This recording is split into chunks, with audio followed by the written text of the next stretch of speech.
내란 특검팀이 윤석열 전 대통령의 비상계엄 선포 이후 새로운 계엄 선포문이 작성됐다가 폐기된 정황을 수사하고 있습니다.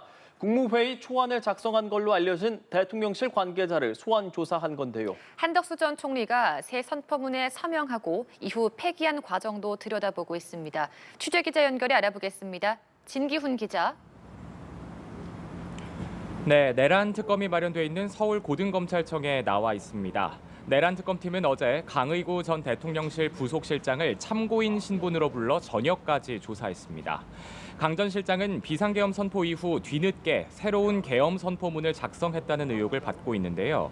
계엄 당일 국무위원들에게 배부된 비상계엄 선포문에 국무총리와 국방부 장관 서명란이 누락돼 있었는데 강 전 실장이 김주현 전 대통령실 민정수석 비서관으로부터 국무총리와 국무위원들이 서명한 문건이 존재하는지 질문을 받고 새 선포문의 내용을 추가했다는 게 의혹의 핵심입니다.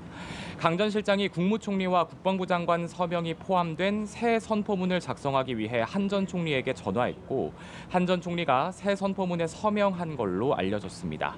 이후 한 전 총리가 사후 문건을 만들었다는 게 알려지면 논란이 될 수 있으니 없던 일로 하자고 요청해 새 선포문은 폐기된 걸로 전해집니다. 한편 강 전 실장은 12.3 비상계엄 선포 직전 개최된 국무회의의 초안을 작성했다는 의혹도 받고 있는데요.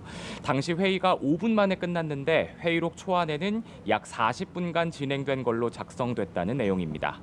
특검팀은 어제 강 전 실장이 비상계엄 선포 이후 뒤늦게 새로운 계엄 선포문을 작성한 경위를 집중 추궁한 걸로 전해집니다. 특검은 계엄 당시 국무회의에 참석한 국무위원들에 대한 비공개 소환 방침도 밝혀왔는데요. 국무회의의 절차적 흠결 등을 밝히기 위해 한덕수 전 총리도 소환할 걸로 보입니다.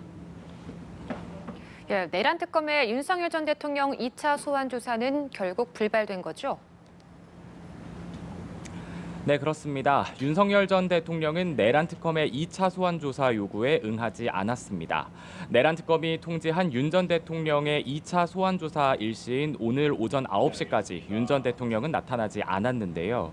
어제 윤 전 대통령 측은 피의자의 건강과 재판 준비 등을 이유로 오는 5일이나 6일로 소환을 미뤄달라고 요청하며 사실상 불출석을 시사했습니다.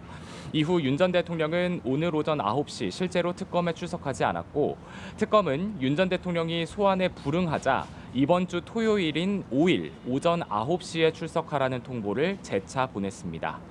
박지영 특검보는 조금 전 브리핑에서 5일 이후는 윤 전 대통령 측이 출석 의사를 밝힌 날이라며 만약 불응하면 체포영장 요건을 갖춘다고 볼 수 있다고 말했습니다. 네, 박지영 특검보는 조금 전. 네, 김건희 특검과 순직 해병 특검도 내일 본격 수사 개시에 나서죠. 관련 소식도 전해주실까요?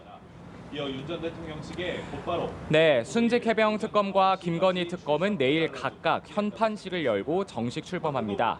우선 순직 해병 특검은 현판식에 앞서서 오늘 국립대전현충원에 안장된 순직 해병 묘역을 찾아 참배했는데요. 참배 후 이명현 순직 해병 특검은 내일 현판식 직후 핵심 관계자인 임성근 전 해병대 1사단장을 소환 조사하는 것과 관련해 이미 대구지검과 경북경찰청에서 임 전 사단장에 대한 수사가 상당히 이루어졌다며 수사 일정에 따른 소환 조사라고 밝혔습니다. 김건희 여사 연루 의혹이 있는 구명 로비 의혹과 관련해서도 김건희 특검보다 순직 해병 특검에서 먼저 김 여사 수사를 진행하자는 의견을 나눴다고도 설명했습니다.